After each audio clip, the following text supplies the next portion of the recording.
বগুড়া সহ উত্তরাঞ্চলে চলছে আলুর চাষ। তবে শুরু থেকেই ছিল আলুর বীজের সংকট, ফলে চড়া দাম দিতে হয় কৃষককে। এরই মধ্যে নতুন করে শুরু হয়েছে সার সংকট, এখানেও দিতে হচ্ছে বাড়তি দাম। সার বীজ মজুরি খরচ বৃদ্ধিতে বেড়েছে আলুর উৎপাদন খরচ। এ বিষয়ে বিস্তারিত জানাতে বগুড়া থেকে সরাসরি যুক্ত হচ্ছেন সহকর্মী আরিফ রহমান। আরিফ, আলুর বীজ সংকট, সারের দাম বৃদ্ধিতে স্থানীয় কৃষি বিভাগের বক্তব্য কি, আর কি বলছেন চাষিরা, জানাবেন। দাঁড়িয়ে আছে বগুড়ার একটি উপশহর এলাকায়। এখানে এখন পুরো এই মাঠ জুড়ে দেখছেন আলুর জমি। আলু লাগানো হয়েছে প্রায় 3 সপ্তাহ থেকে 4 সপ্তাহ আগে। এবং বগুড়া এবং জয়পুরহাট অঞ্চলে, গোটা উত্তরাঞ্চলের মধ্যে সবচেয়ে বেশি আলু উৎপাদনের এলাকা। মূলত আলুতে উদ্বৃত্ত এলাকাতে এই এলাকার আলুই মূলত সারা দেশের বিভিন্ন অঞ্চলে সারা বছর সরবরাহ করা হয়। তো আলুর জন্য বিশেষ করে ধানের মধ্যবর্তী ফসল, দুইটা ধানের মধ্যবর্তী ফসল হিসেবে আলু এখানে এই অঞ্চলে সবচেয়ে জনপ্রিয় একটি চাষ। কিন্তু আলু বীজ নিয়ে গত কয়েক বছরের মধ্যে এবারে সবচেয়ে বেশি ধরনের সংকট তৈরি হয়েছিল। আলুর বীজ নিয়ে হাহাকার ছিল কৃষকদের মধ্যে। এবং আলুর বীজ সাধারণত এবার 120 থেকে 130 টাকা পর্যন্ত সর্বোচ্চ দামে কৃষকরা আলুর বীজ কিনেছেন।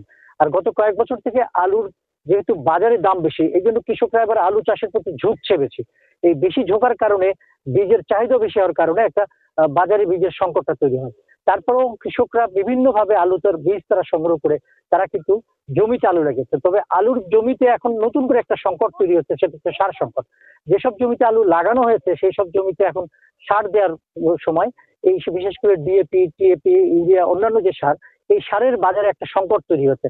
প্রতি বস্তা সার, বিশেষ করে 50 কেজির যে বস্তা ডিএপি সার 1020 টাকা সরকারি মূল্য, কিন্তু বাজারে বিক্রি হচ্ছে 4 থেকে 500 টাকা বেশি দাম। আবার টিএপি সারেরও প্রতি বস্তায় 4 থেকে 500 টাকা করে দাম বেশি হয়ে গেছে। এই যে সারের দামের কারণে আলু এখন এই কৃষকের যে স্বপ্ন, এই স্বপ্ন পূরণ হওয়াটা একটা কঠিন হয়ে গেছে।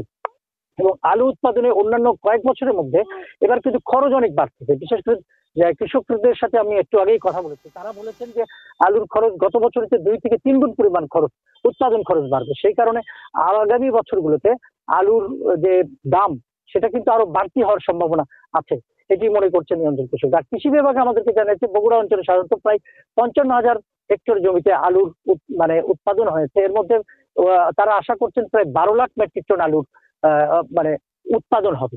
তো সব মিলিয়ে এখন কৃষকদের দাবি যে তারা যে কোনো মূল্যে যাতে সারের সরবরাহটা স্বাভাবিক রাখা যায়, এই নিয়ে তারা সরকারের কাছে দাবি করছে যে কৃষকের যদি সারের সরবরাহটা স্বাভাবিক থাকে তাহলে আলুর উৎপাদনটা সহজ হবে এবং আমাদের বিদেশ থেকে অন্তত আলু আমদানি করতে হবে না।